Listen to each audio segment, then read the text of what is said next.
अपने नाज़रीन को यहाँ पर एक अहम खबर से आगाह करते चले कि कोरोना वायरस वैक्सीनेशन न करवाने वालों और अहकामात की खिलाफ वर्जी करने वालों को गिरफ्तार करने का फैसला किया गया है। नाज़रीन, कमिश्नर और डिप्टी कमिश्नर को अहकामात पर अमल दरामद करवाने के अहकामात जारी कर दिए गए।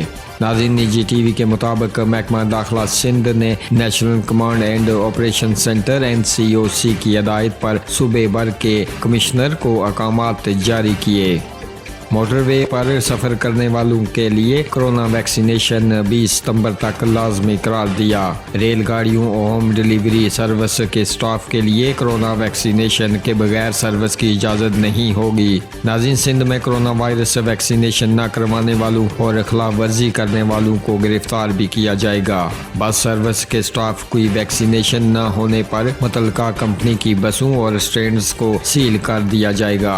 होटल और रेस्टोरेंट में काम करने वाले अमले की वैक्सीनेशन न होने पर होटल और रेस्टोरेंट को भी सील करने का फैसला कर लिया गया।